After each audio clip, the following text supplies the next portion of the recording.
Today, we're going to talk about the latest bottles that I have been able to get, but there is one bottle on this list that is probably the rarest and most limited bottle that I have ever gotten, and it's a bottle that I didn't even know existed until I got it. You're going to want to stay tuned for that.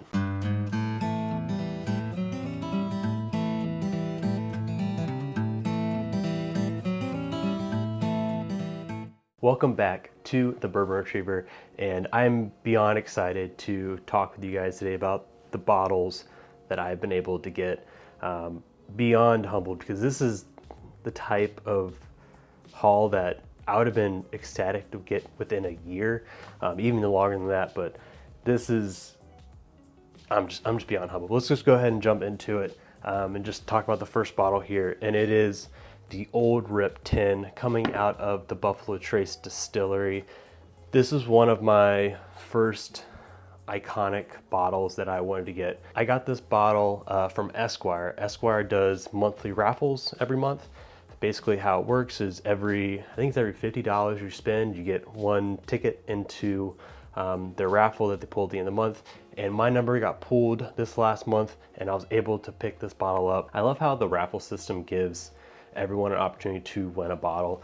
There's a lot of people out there who just can't spend enough money to get the end of year allocation. So it's really cool that Esquire offers this opportunity for anyone that goes in and purchases a bottle to have a chance at winning one of these bottles. So if that is something that you're interested in, I'll put a link in the description below to their app. They typically once a month have some big bottle in the lottery. It's either a Lot B, an Old Rip, George Stagg, or something, one of those big ultimate bottles. They have one of those in each of the monthly raffles. So the next bottle is a bottle that I thought that I personally would never be able to get, and it is the Van Winkle Family Reserve Rye. This is just a really hard to get bottle, like almost impossible, and I was beyond humbled that I was able to get this as my end of year allocation from Esquire. Now I have never done the full Pappy vertical. I haven't had any of the 15, the 20, or the 23.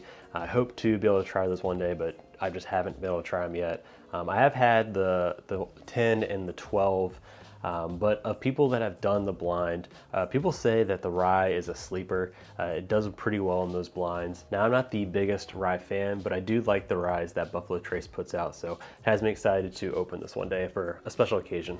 So the next bottle, this is the bottle that I did not know existed until I was able to pick it up, and it is a Truman Cox commemorative series single barrel from the Bourbon distillery. They released these, I think about a month ago in February, in honor of the late master distiller Truman Cox. He worked at the Buffalo Trace Distillery under the legendary Elmer T. Lee, and he got his dream job to then be the master distiller at the Bourbon facility. He was only there for roughly 2 years, but this was some of the first juice that he made when he came over to the Bourbon distillery. And I think it's just a cool throwback to him, honoring him. This came in a 3 bottle set. There was one for him, one for his, I think is either his daughter or granddaughter, and then another Truman bottle, but it was proof down to 90 proof. This one is basically almost hazmat. It's 139 proof point something. So now this Truman release is only one single barrel. I can't imagine how many bottles that were released in this set because it's at 139 proof. There couldn't have been that many bottles in that barrel that was released under this, and it was a while ago that they did this, so I was shocked they had any in the back to random release one day. But I was super excited to get this because this is a cool throwback to some of the Bourbon history. Being the distillery in my neck of the woods, it's really cool to have like keepsake bottles of this about the history of the distillery. So the next 2 bottles are probably my biggest FOMO purchases. They still happen to me. I fall into that trap, especially after I said a bottle similar to this was one of my most regretted purchases. I made a video maybe a month or a couple weeks ago at this point. I'll put it up here in the corner of my top most expensive bottles and whether I regret it or not. But on that list was the Seal Box 2 Buff Turkey bottle. But in this past couple weeks, months or so, I bought 2 other Buff Turkey bottles, but these are picks from a local pick group that I trust. One here is the Elkwood. The reason I got this one is the Elkwoods are typically on the cheaper side of the Buff Turkeys. This one was only 200 and change for a 16-year age-dated product Buff Turkey. That is a really good price. But only like a week later, they mentioned they had a second Buff Turkey. And at the time I was like, I got the Elkwood, I don't need another. But when I saw the proof on it, that was 136 proof,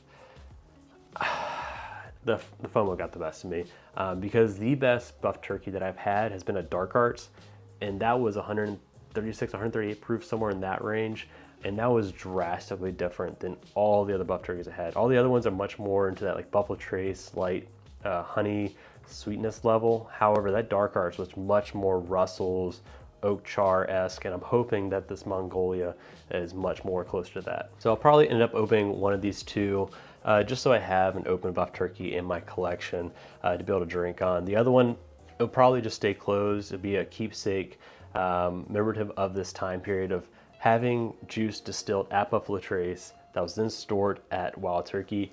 That's something that is just really cool in the history of distillation. I can't think of a time that has happened before, and it'll be a really cool bottle to share in 10 years or so for people who like just weren't in the bourbon game around now. So the next bottle is probably my most prized bottle from this bottle haul, which some people might be shocked about because, you know, there was an old Rip 10 and the Van Winkle Rye earlier in this, but this bottle is the bottle that maybe it just means the most in this haul, and it is an Elijah Craig barrel proof, but this is the B520. My good friend, he got this for me for my birthday because I am a massive Elijah Craig fan. This is what got me into bourbon, got me hooked on it. And there's also just, I have kind of a personal story with the Elijah Craig. For you guys who don't know, my dad, he was a Baptist minister. He's now retired. But Elijah Craig was also a Baptist minister, basically in the same part of Virginia where I grew up. And he ended up leaving Virginia to go to Kentucky to start this process. But it was just a really cool backstory that I felt a little bit of connection to. Also the first bottle that got me into bourbon. So this is just a very sentimental bottle because this bottle also came out before I got into bourbon and is one of the bottles that people go on and talk about. So it was just a really cool bottle to open with him, share a pour together.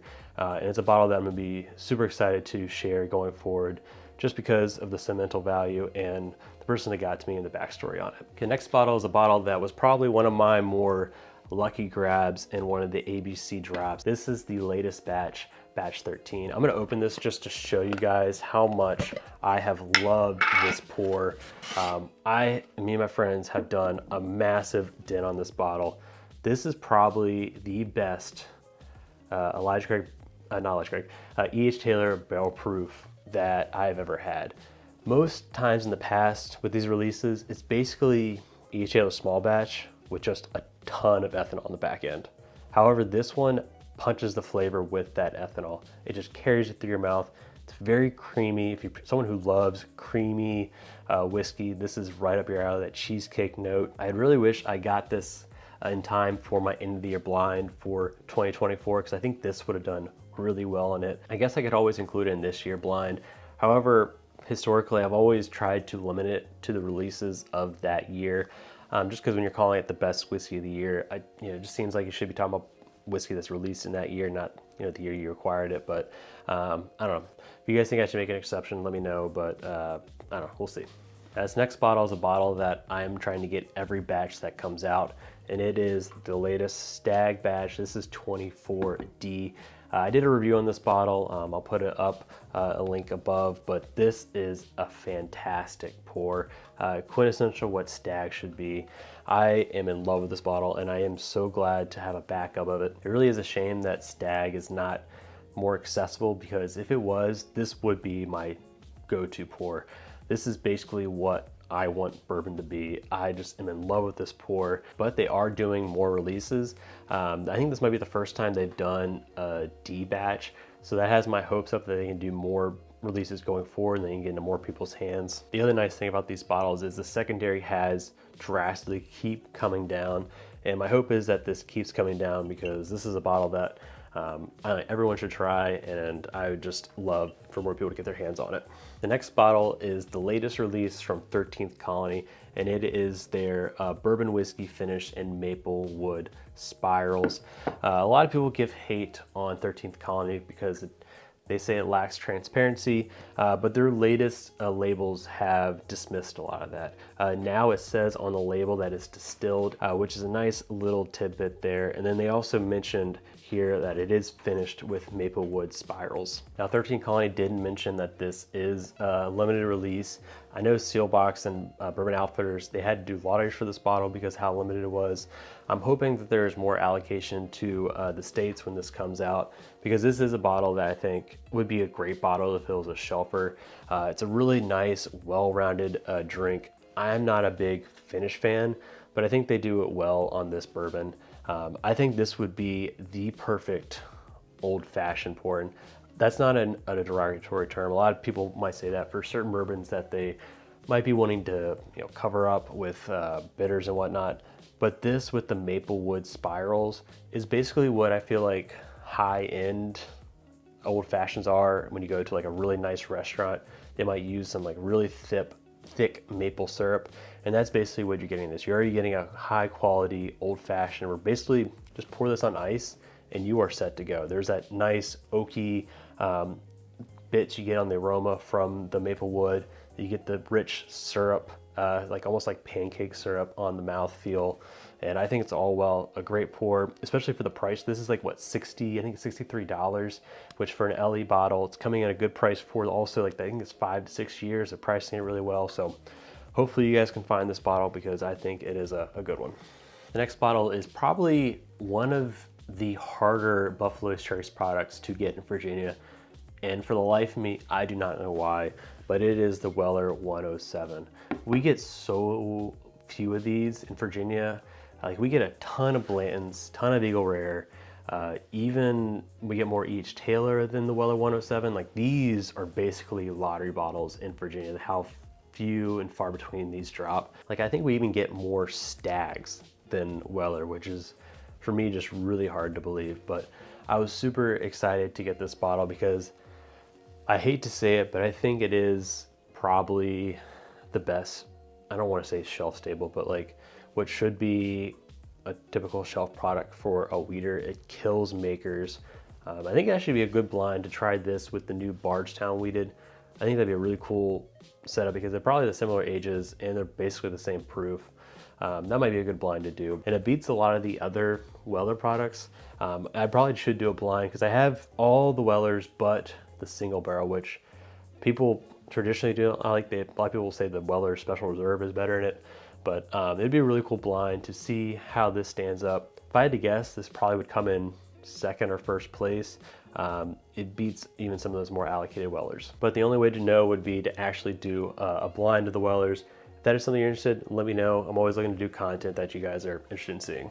Okay, next bottle is a bottle that I've been kind of going on a bender about, and it is the Rare Character, specifically the KOA barrels. This is now my third KOA bottle. I am an absolutely massive fans of the KOAs. Rare Character in general does great single barrels, but these KOAs are another level. To me, they beat the Brook Hills, which is supposed to be Rare Character's like premium bottles. They all come in a pretty high proof point. They range from like, I want to say like 134, 136 up to over hazmat, but they do not drink that hot at all. The flavor is just overwhelming.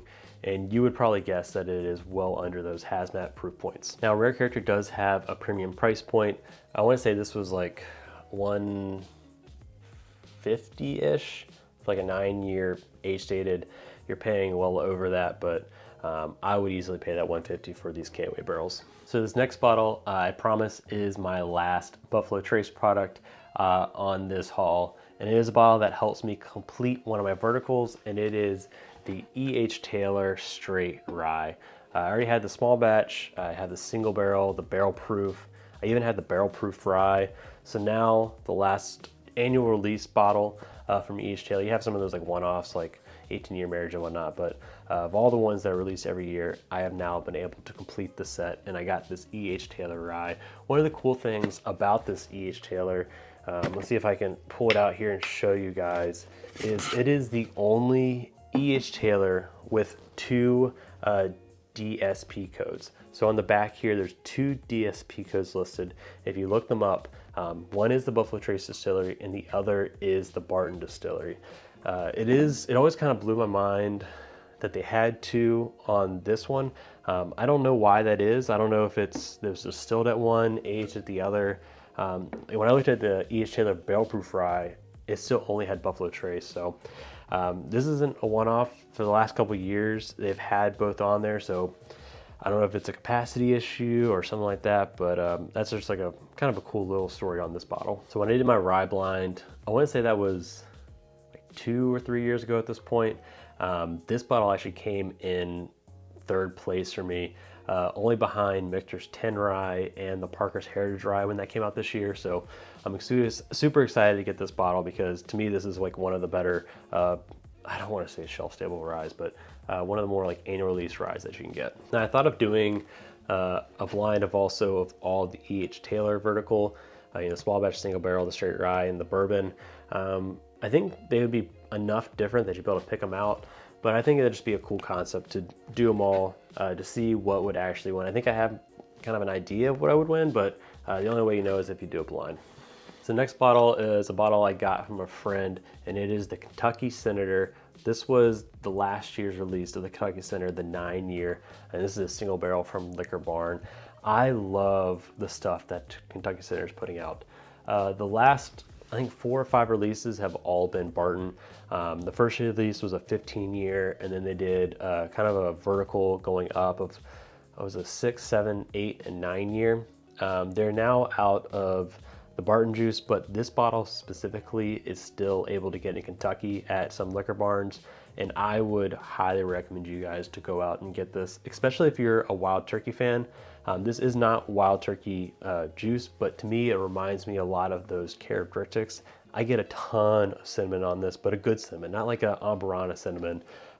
It just, to me, screams quintessential Wild Turkey, even though it isn't Wild Turkey juice. Now, Kentucky Senator just released their latest product. It's now in a purple label, and that bottle is honoring, I believe, John Edwards. Each of these bottles honors a different Kentucky Senator, but that is no longer Barton. I said earlier, they're out of Barton juice. I want to say it's now, I don't know if I can say where it's from. I'll have to see if it says in the press release or if I can say it or not. But I am going to get my hands on that latest release, and I cannot wait to do a review for you guys. Hopefully in that review I can maybe say where the source is from. Now this next bottle is a bottle I was excited to get because of its predecessor, and this is the Barrell Foundation Double Barrel. I fell in love with just the traditional Barrell Foundation that came out last year. It was amazing whiskey for $50. It has a 5-year age statement on it, but a ton of the blend on the back label here talks about much older juice that is in the whiskey. So when they came out with a double barrel version of that blend, you just signed me up. But another reason that I fell in love with these products is because of the price point. Barrell historically has been, I'm gonna be honest, an overpriced brand. They do like a ton of finishes, and I just wasn't the biggest fan. But when they came out with this product at $50 and $55, I was sold. It's a great price point. You're getting 100 proof, great whiskey. A lot of the blend is over 5 years, and so to me, it just knocked it out of the park with all those specs. And on top of that, the juice inside tasted really good. So this is a bottle I think stands up to a lot of legacy whiskey, and it's coming in at a price point that compete with them too. So that was all the bottles that I have been able to get recently. If you're enjoying this content, before you get out, hit that subscribe button. That way you don't miss any content going forward. And also check out this video before you leave. And until next time, cheers.